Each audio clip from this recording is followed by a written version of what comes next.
meu nome é Nice e sejam bem-vindos a mais um áudio aqui para o canal.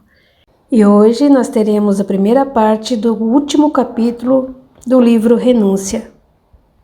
Mas antes eu peço já que você deixe o seu apoio, curtindo, comentando, compartilhando e se você ainda não for inscrito, se inscrevendo também no canal, certo? Me ajude a fazer com que esse conhecimento vá mais longe. Quero agradecer também a todos que já são inscritos e a todos que sempre deixam um comentário e um coraçãozinho. Minha sincera gratidão. Dados os recados, vamos para o capítulo. A despedida.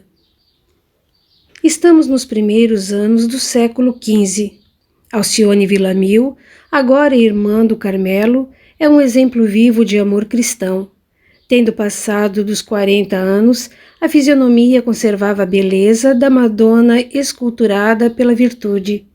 Muitas vezes, na solidão de si mesma, nos primeiros dias de reclusão, refletiu se não teria sido melhor acompanhar Beatriz à América. O amor de Carlos, porém, lhe falava mais alto à consciência, tal como outrora a genitora em seus padecimentos. Absolutamente presa à lembrança do marido, a filha de Cirilo sentia-se em perene viuvez de coração. A seu ver, não poderia seguir para a América, onde seria naturalmente convocada ao espírito de novidade quando sabia o eleito de sua alma ligado ao solo de Espanha. Em sua luminosa compreensão da vida, via em Clenningham um fraco, não um criminoso, e no recôndito da alma alimentava a esperança de aproximar-se um dia do seu lar, de maneira a lhe ser útil. Quando ele a visse envergando o hábito religioso, certo que a esposa lhe respeitaria a condição, abstendo-se de qualquer sentimento menos digno a seu respeito.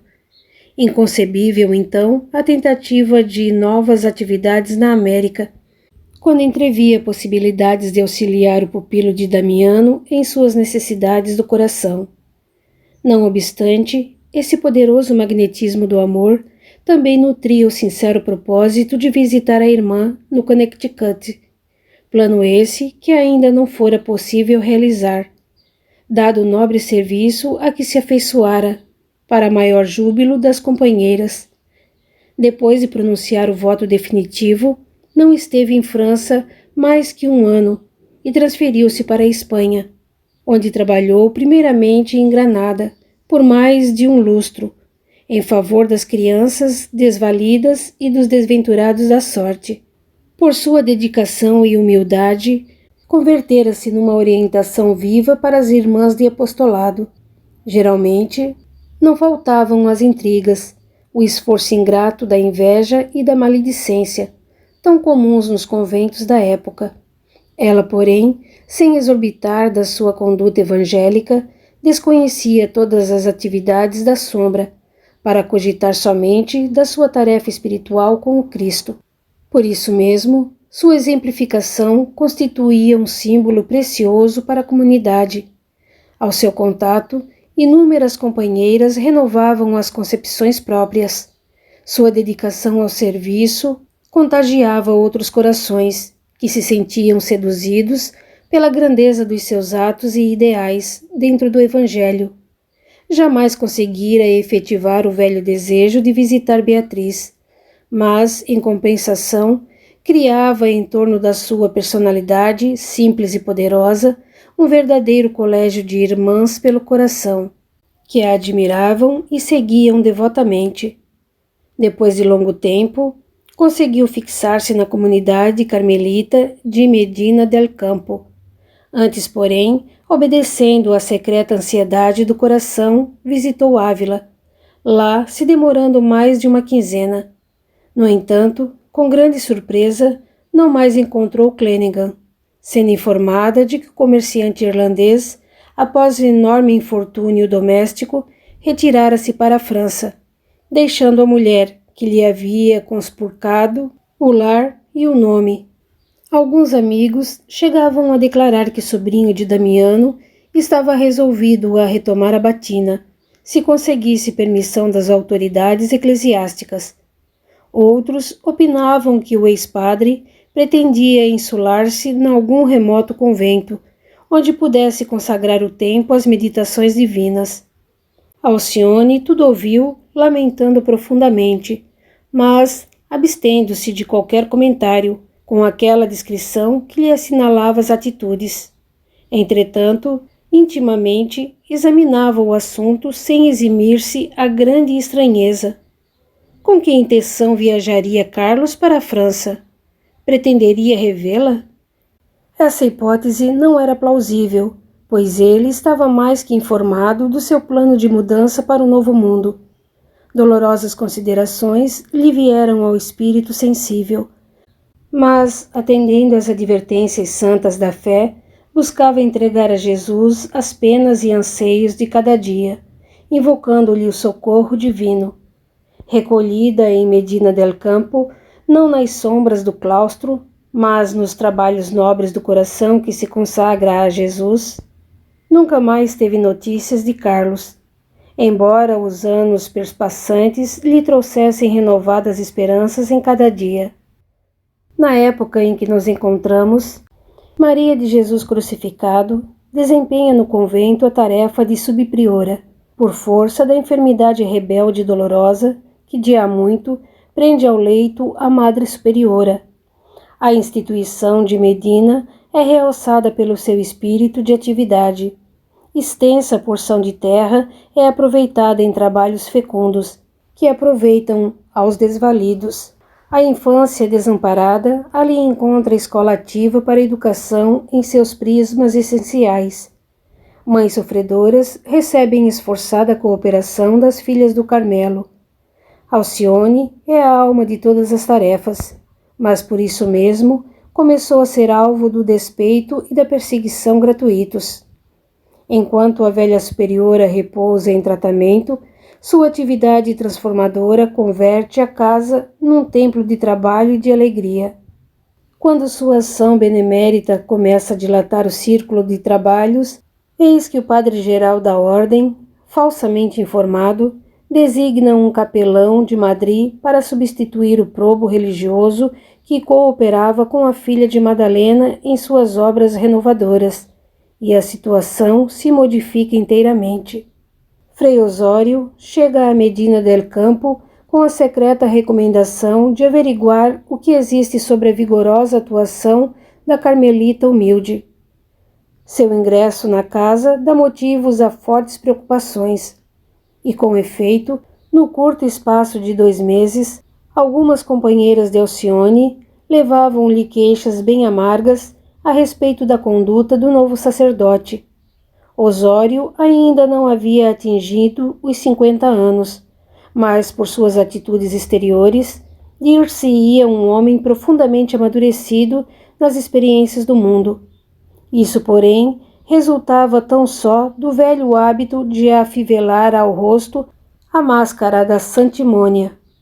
No íntimo, não passava de um ser viciado e perverso, para quem os prestígios da autoridade era válvula de escapamento para os próprios desvarios. A princípio, esforçou-se por obter algum testemunho menos digno, comprometedor da subpriora. Todavia, em cada coração, Alcione estava entronizada como em altar de amizade e gratidão puras.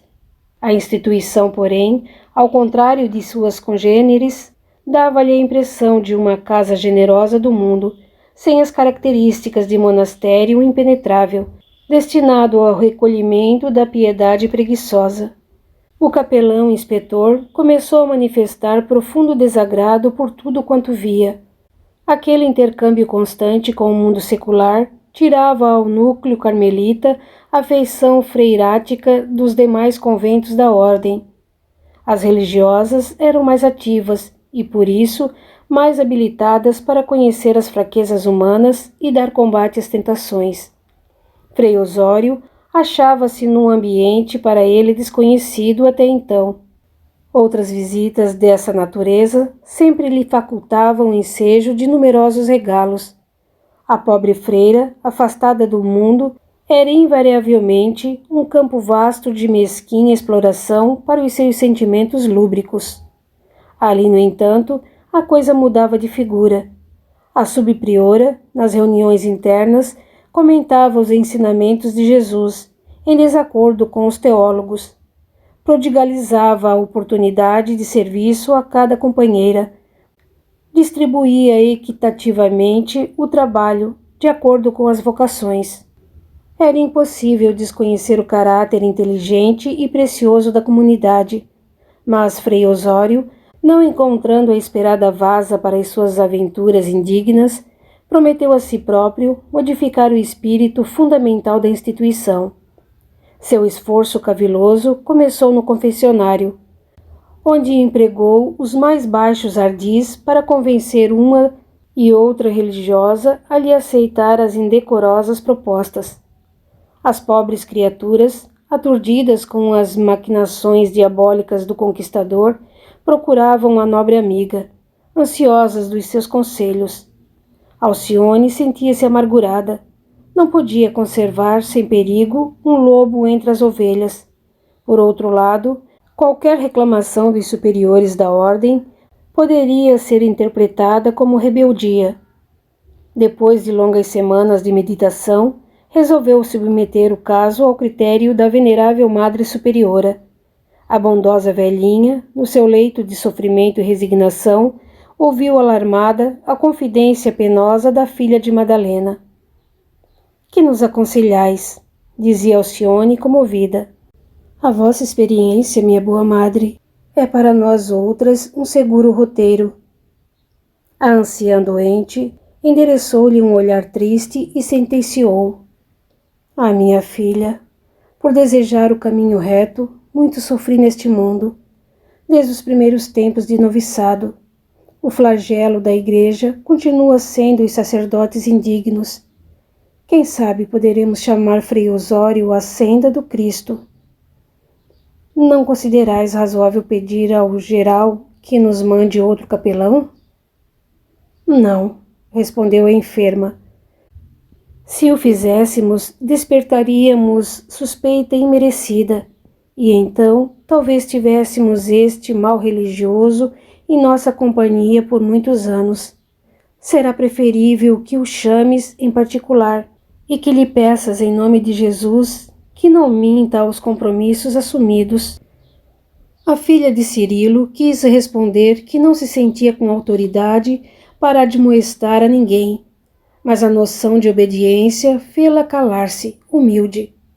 A priori, todavia, parecendo adivinhar-lhe os pensamentos secretos, acentuou: «Naturalmente, minha filha, não vais exortar um sacerdote que deveria saber muito bem cumprir o rigor de seus deveres, mas apelar para um irmão, a fim de que nossa casa não seja perturbada.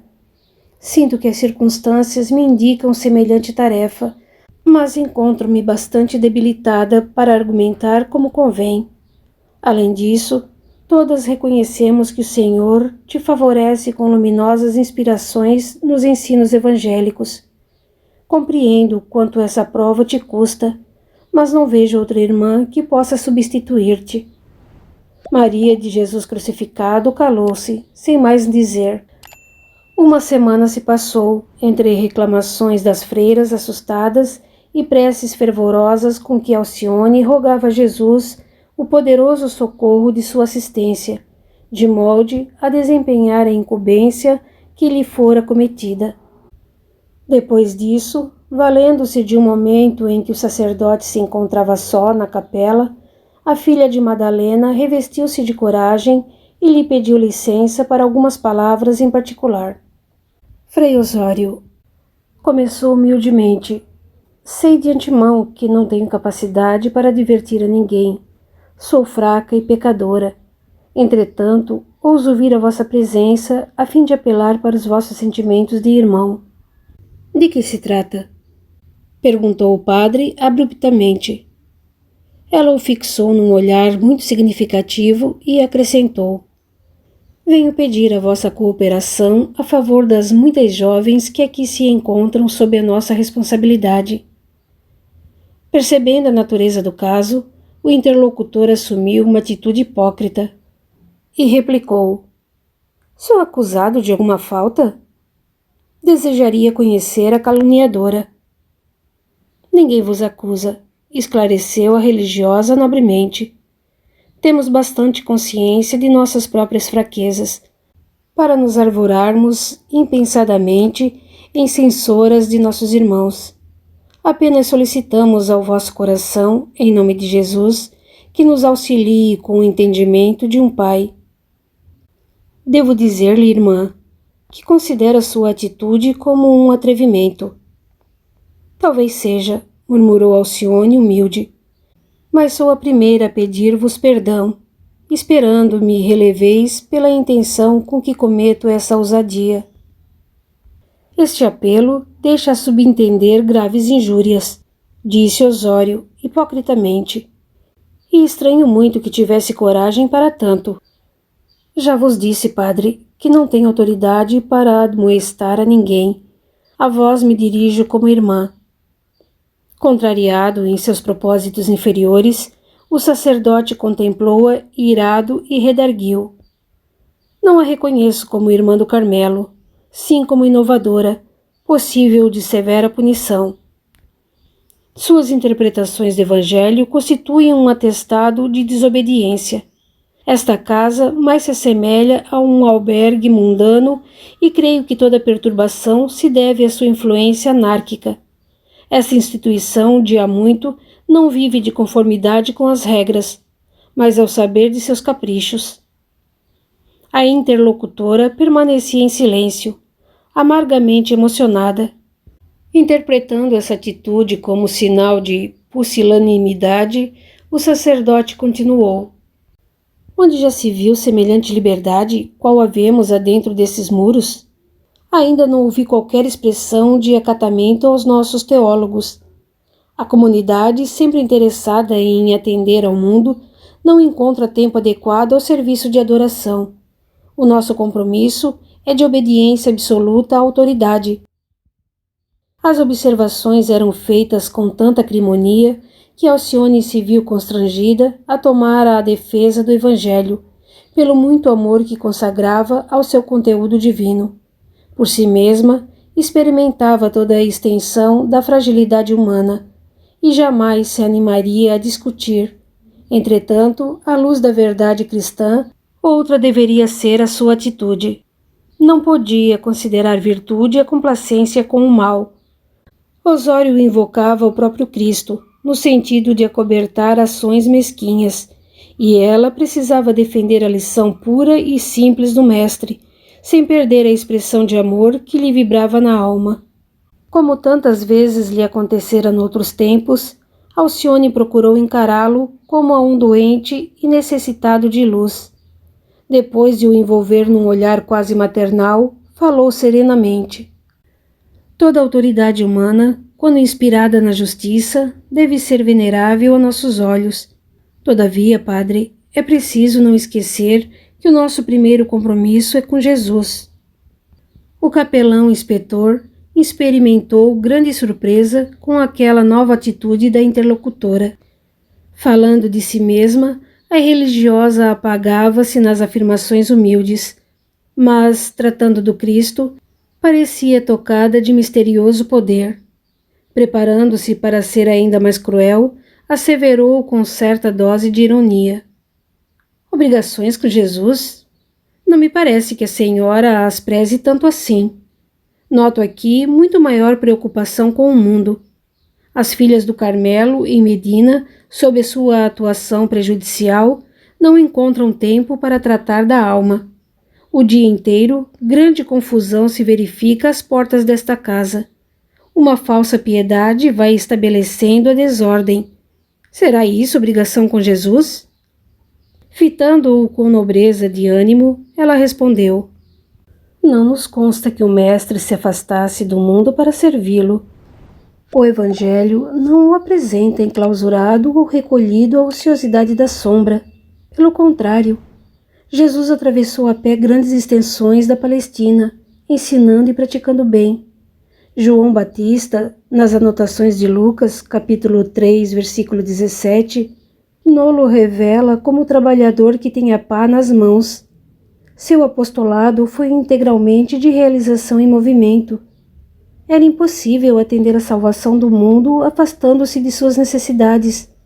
Por essa razão, vemos o Messias entre fariseus e publicanos, nas festividades domésticas e nos ajuntamentos das praças públicas, dando cumprimento à sua missão de amor.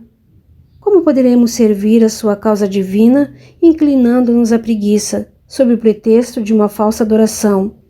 Muitas de nós religiosas deixamos os afetos familiares para consagrar todas as energias ao serviço do Cristo. Mas de que natureza serão esses trabalhos? Acreditais, Frei Osório, que Jesus necessite de mulheres ociosas? Não admitais semelhante absurdo. A atividade do Mestre a que fomos chamadas é a de colaboração com seu devotamento na causa da paz e da felicidade humana. Em torno de nossos conventos, há mães que choram sob o guante de necessidade cruéis, criancinhas abandonadas que requisitam socorros urgentes, velhos e respeitáveis totalmente desamparados. Seria razoável a continuação das atitudes convencionais de falsa devoção quando Jesus prossegue pelos caminhos animando e consolando? Por vezes, Padre, em nossas missas solenes, quando o luxo dos altares impressiona os nossos olhos, julgo que o Mestre está às portas do templo, confortando as viúvas descalças e rotas, que não puderam penetrar no santuário pela deficiência das vestes. Por que manter o rigor das regras humanas, quando o ensinamento da caridade cristã é tão simples e tão puro? Por que repetirmos uma prece 1000 vezes nas festas da Santa Cruz e negarmos 2 minutos de palestra carinhosa ao infortunado? Não seria essa nossa estranha atitude a perfeita personificação daquele sacerdote indiferente da parábola do bom samaritano? Não considero a fé um meio de obter favores do céu ao sabor do nosso alvédrio pessoal, e sim um tesouro do céu que a terra está esperando por nosso intermédio. Profundamente despeitado e surpreendido, Osório aproveitou pequena pausa e objetou. Suas ideias denotam exaltação doentia, no desempenho de deveres inerentes ao meu cargo. Condeno-as em bloco. E que entendeis por vosso cargo? Perguntou Alcione com um intenso brilho no olhar. Todos os homens dignos têm tarefas respeitáveis, por mais simples que pareçam.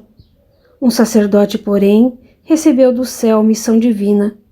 Um padre deveria ser um pai. Entretanto, vede, os discípulos sinceros escasseiam em todas as comunidades.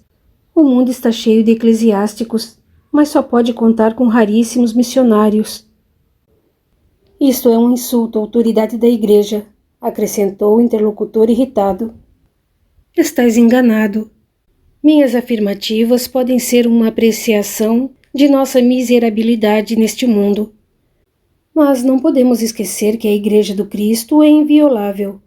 Nossas fraquezas não a atingem. Vejo que sua opinião é a dos que trabalham atualmente pela destruição da fé.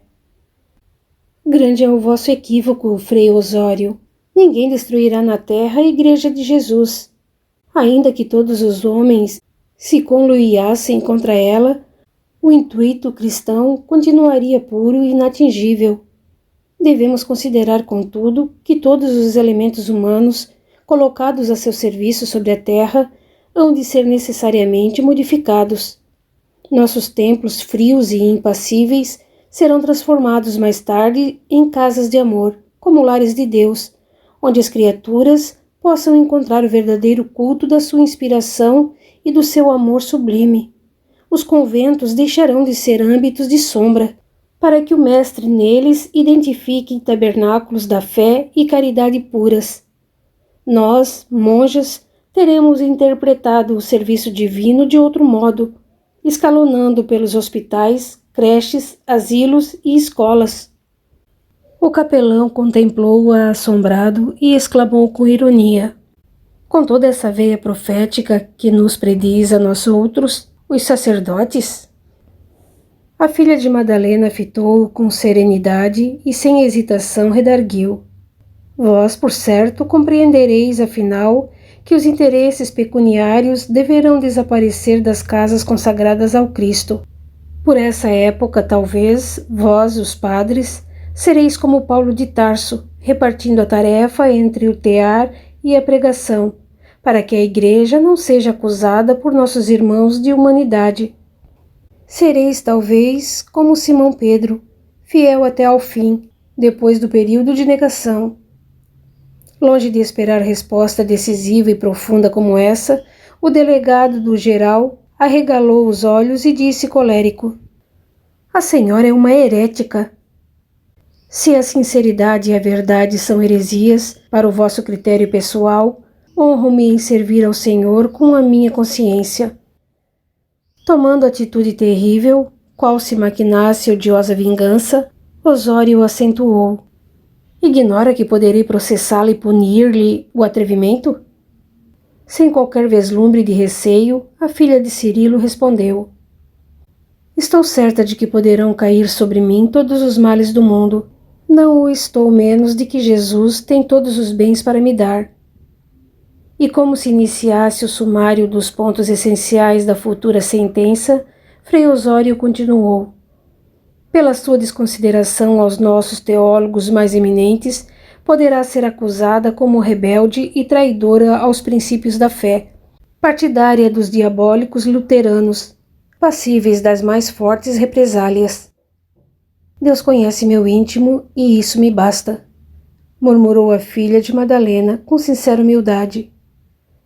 Por suas interpretações audaciosas do Novo Testamento, a ponto de seduzir diversas companheiras para o seu cisma, a senhora deverá conhecer naturalmente uns tantos segredos da velha magia. O mestre, por muito amar, acentuou Alcione tranquila, foi tido em conta de feiticeiro por muitos religiosos do judaísmo. O capelão inspetor dissimulava a grande surpresa que o invadia, de minuto a minuto, pela inesperada resistência, e prosseguiu: "A senhora tem desviado, na qualidade de subpriora, inúmeras e preciosas dádivas feitas ao estabelecimento, graças a um serviço desordenado de falsa piedade pelo próximo, com descaso completo dos interesses de Deus.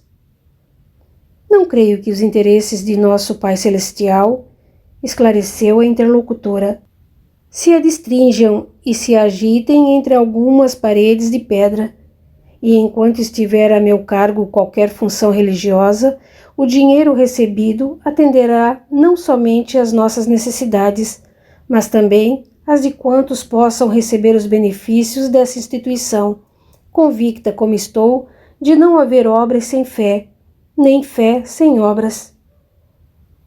Mas poderá pagar muito caro essa maneira de ver.